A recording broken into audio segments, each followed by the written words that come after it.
이 좌우 앞뒤에 계신 분들 인사 한번 나누실까요? 예, 잘 오셨습니다. 사랑하고 축복합니다. 예, 잘 오셨습니다. 사랑하고 축복합니다.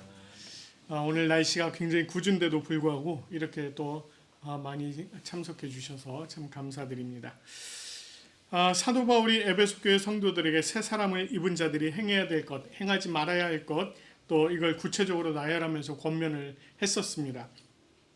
그는 에베소 성도들에게 거짓을 버리고 참된 것을 말하며 분을 내지 말고 분을 내지 않도록 하여 마귀에게 틈을 주지 말고 또 도둑질이 아닌 자기 손으로 수고하며 선한 일을 행하고 더러운 말은 버리고 선한 말을 하여 성령을 근심하지 않게 하고 또 이렇게 서로 친절하며 불쌍히 여기고 서로 용서하라 이렇게 이제 가르쳤어요.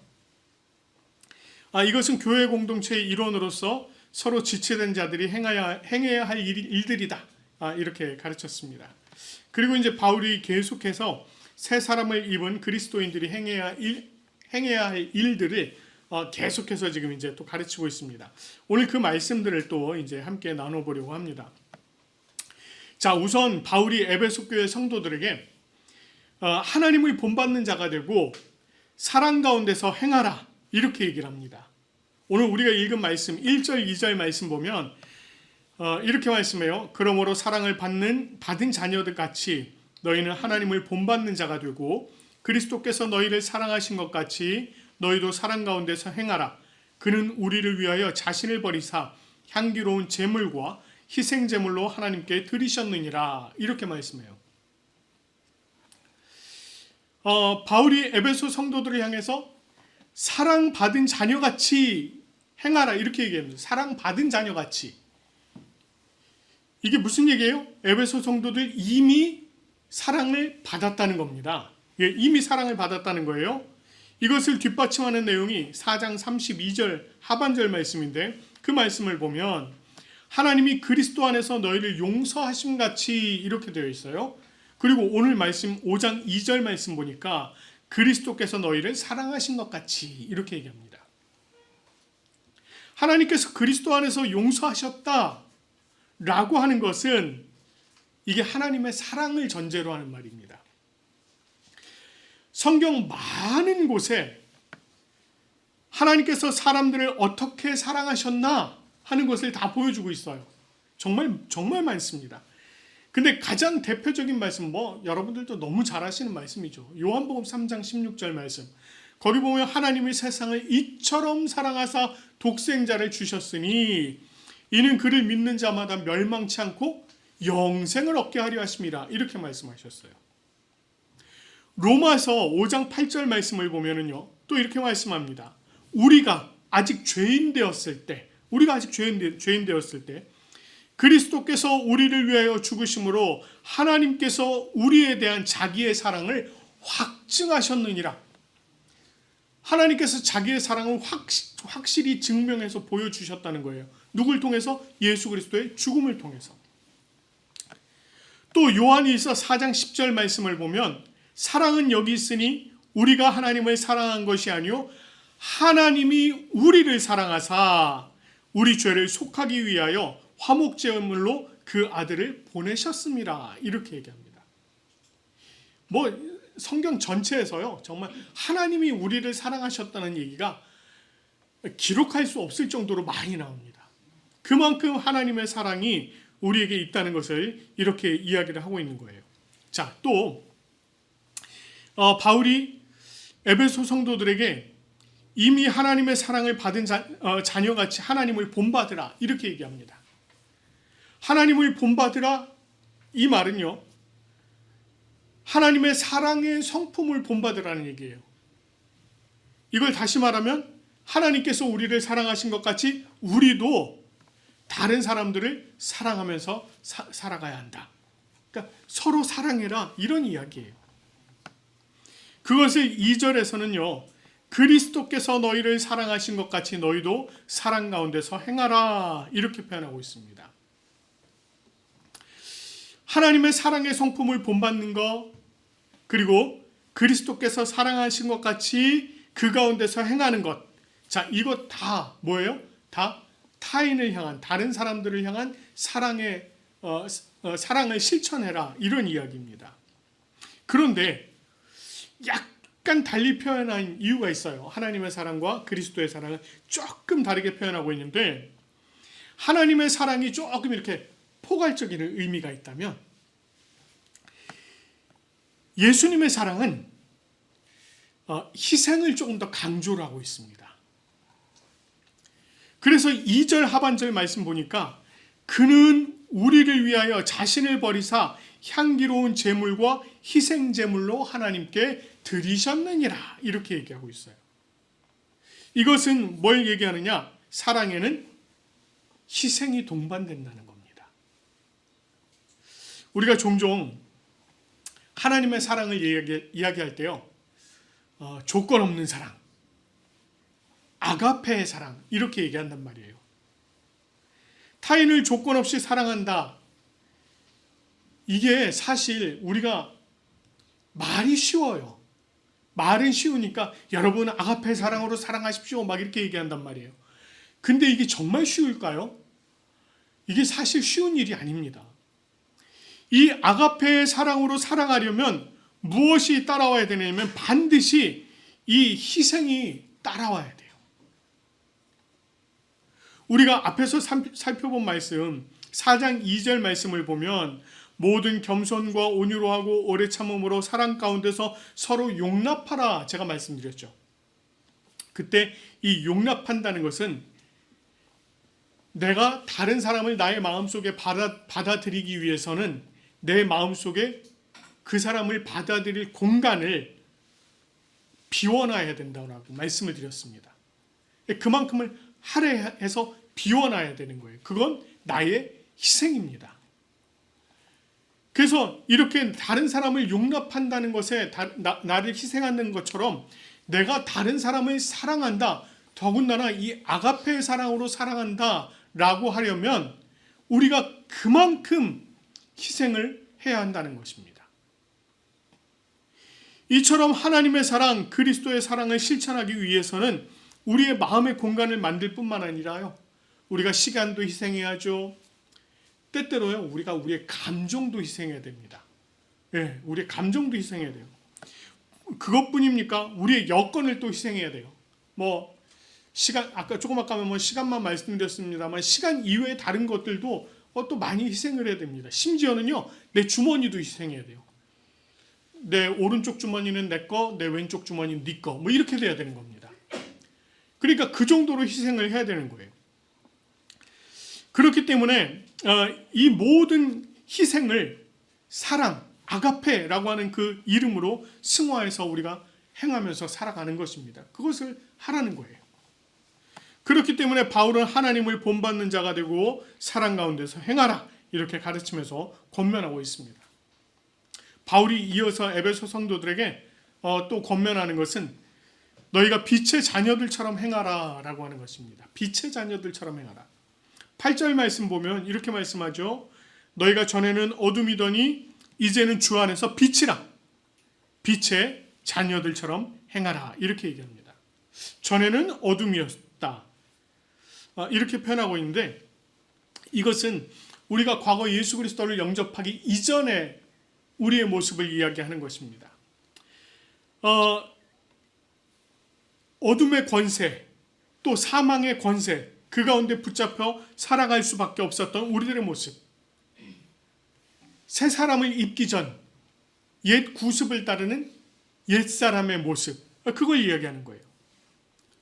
그러나 이제는 어떻게 되었다고 해요? 우리가 예수 그리스도를 만남으로 말미암아 우리가 주 안에서 빛이 되었다고 합니다. 빛이신 예수 그리스도를 만나서 어둠의 권세에서 벗어나서 우리가 빛 가운데 거하게 된 거예요.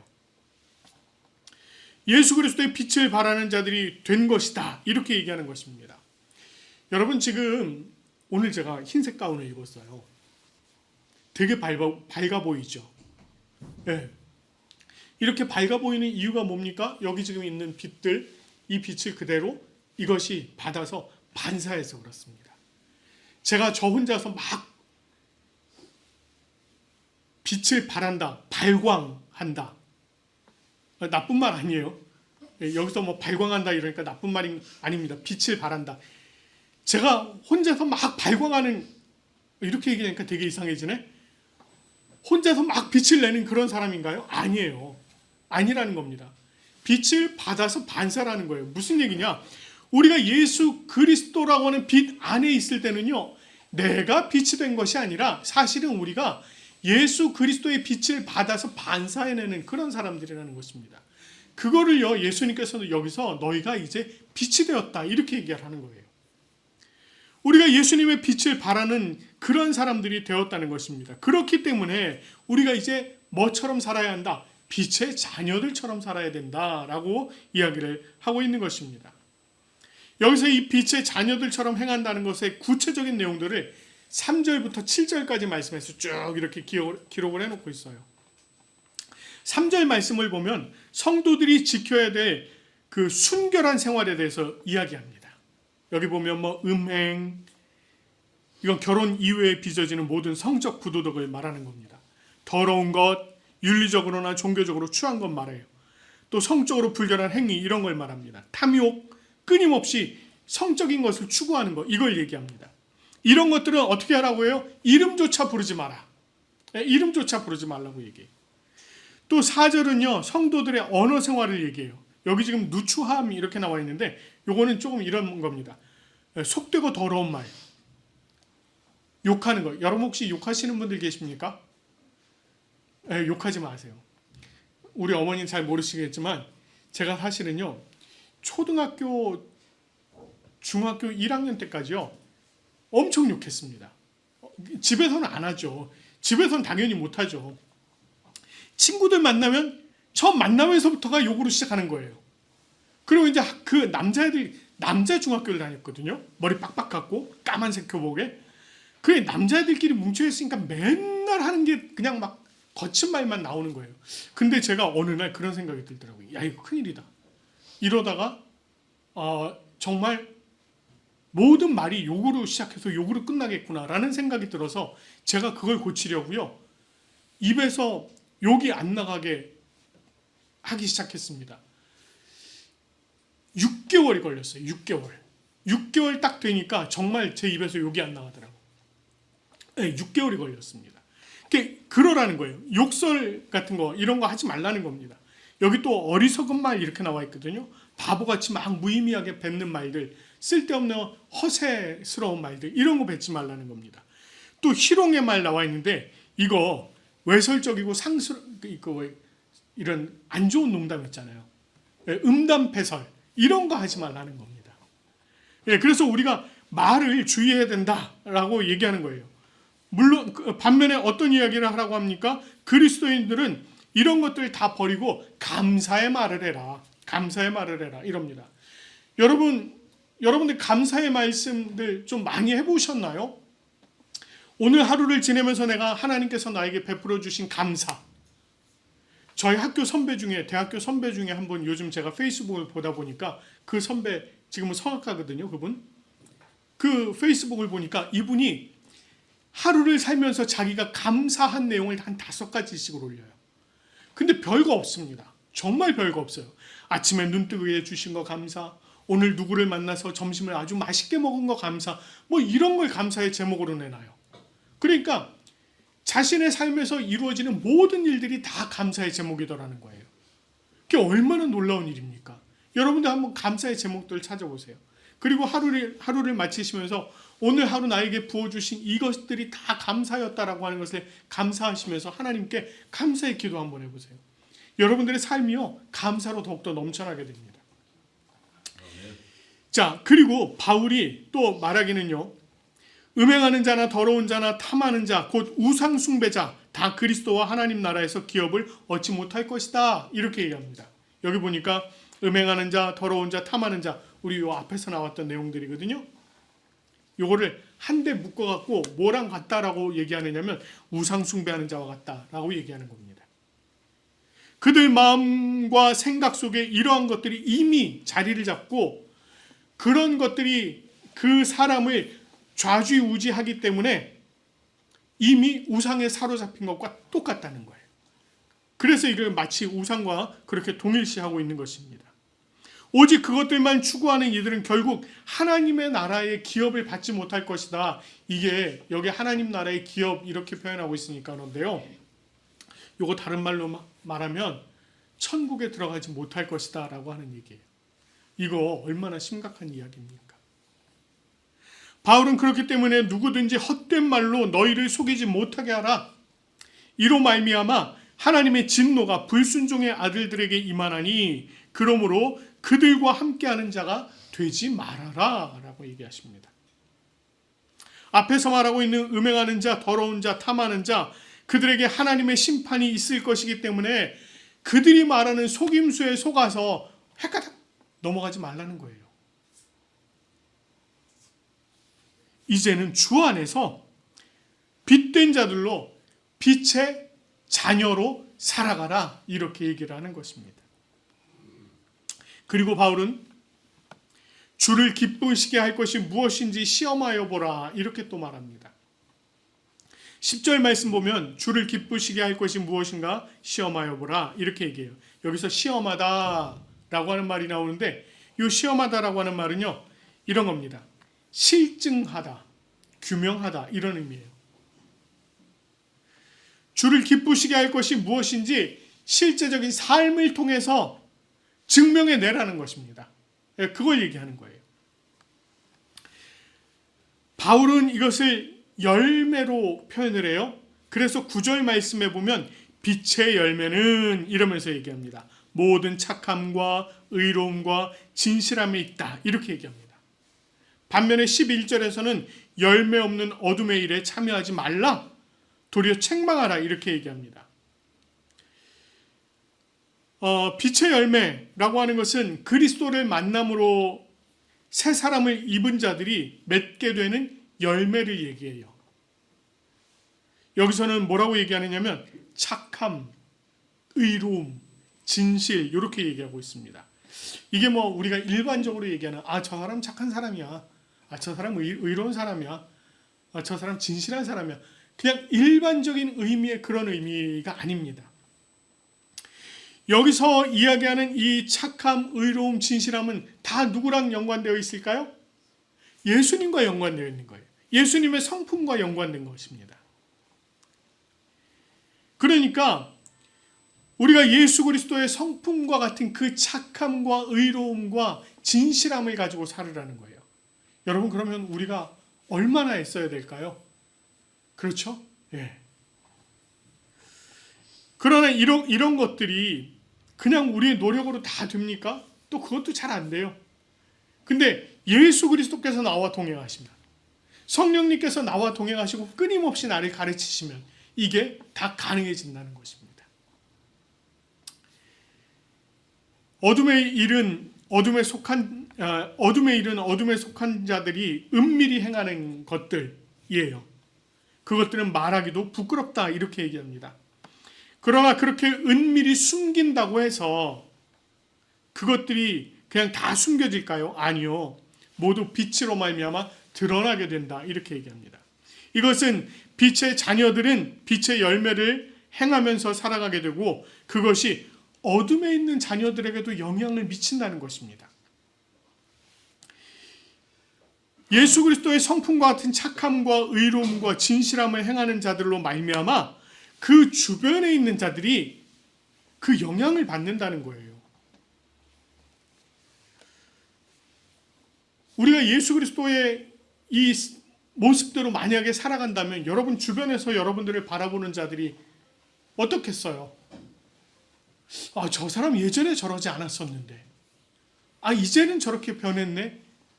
이렇게 된다는 거예요. 누구 때문에 뭐 때문에 저렇게 변했지? 이런 걸 얘기하는 겁니다.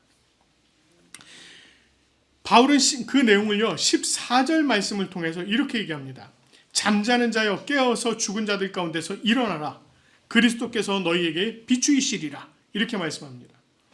이것은 주 안에서 빛으로 살아가는 사람들로 인해서 이 어둠의 권세 가운데 있었던 그 사람들이 그 빛의 영향을 받아서 그들도 새로 깨어나게 된다. 이걸 얘기하는 것입니다. 결국 바울은 주님께서 기뻐하시는 일이란 빛의 열매, 빛의 자녀들로서 빛의 열매인 착함과 의로움과 진실함을 행함으로 이 어둠 가운데 있는 이들에게 예수 그리스도의 빛을 전하는 것이다. 이렇게 지금 가르쳐주고 있는 것입니다. 자, 오늘 우리는요, 이 말씀을 통해서 오늘날 교회와 우리 자신을 포함한 그리스도인들을 직시할 수 있어야 됩니다. 자, 이게 무슨 얘기냐면 오늘 읽은 말씀들을 잘 생각해 보시면서 그리스도인인 나는 과연 어떤가? 오늘날의 교회는 어떤가?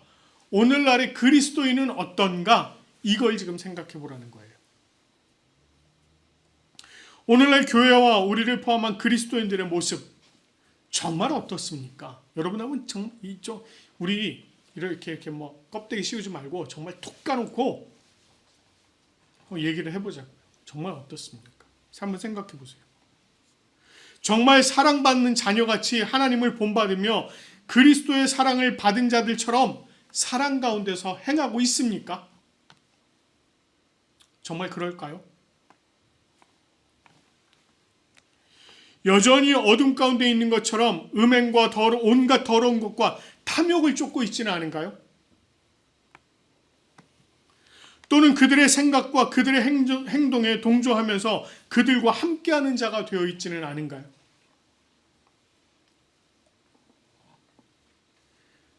우리가 주님 안에서 빛이 아닌 아직도 어둠 가운데 머물러 있지는 않은가요? 오늘날 교회를 향한 수많은 지탄의 안타까운 말들이 정말 많아졌습니다. 우리 불과 10여 년 전만 해도요, 크리스찬이 25%가 된다고 그랬어요. 4명 중에 1명이 크리스찬이라 그랬어요. 근데 지금은요, 옛날에 1000만이 넘었다고 그랬는데 지금은 800만 얘기가 얼마 전에 나왔고요. 그것도 지금은 계속 하락세에 있습니다.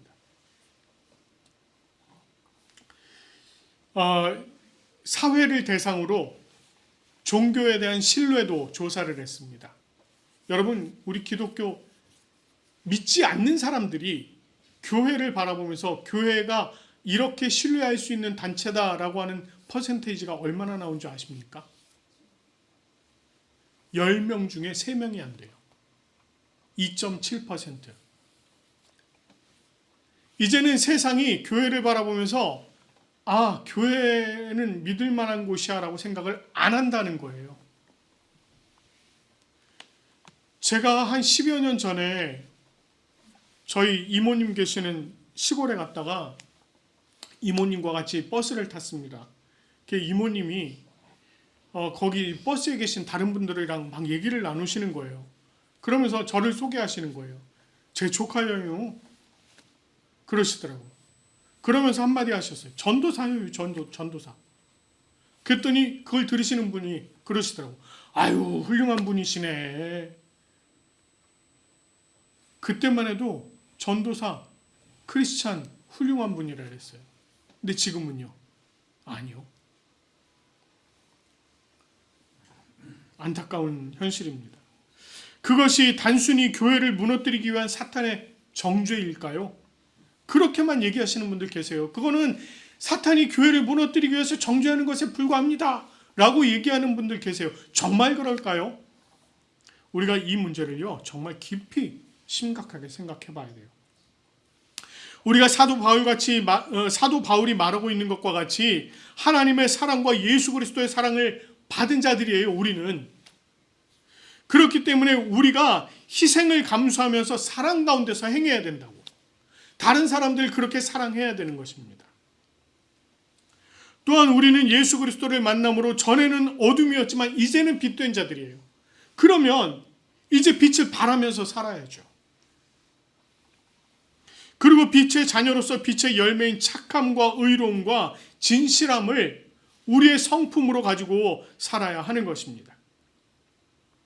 그래서 어둠이 드리워진 이 땅에 예수 그리스도의 빛을 전할 수 있는 우리가 되어야 하는 것입니다. 이것이 진정으로 주님께서 기뻐하시는 일입니다. 우리 부산 고백교회에 속한 모든 성도들은 주 안에서 빛이 된 자들입니다. 여러분들은 주님 안에서 다 빛이 된 자들이에요. 적어도 여러분들께서 정말 이 세상 가운데서 빛으로 살아가시기 바랍니다. 여러분들이 정말 빛을 드러내시면서 사랑으로 살아가시기 바랍니다. 그럴 때에 우리 하나님께서 우리 부산 고백교회를 향하여서 정말 나의 뜻대로 행하는 교회구나, 그렇게 생각하실 것입니다. 그 은혜가 우리의 삶에 온전히 차고 넘치시기를 간절히 축원합니다.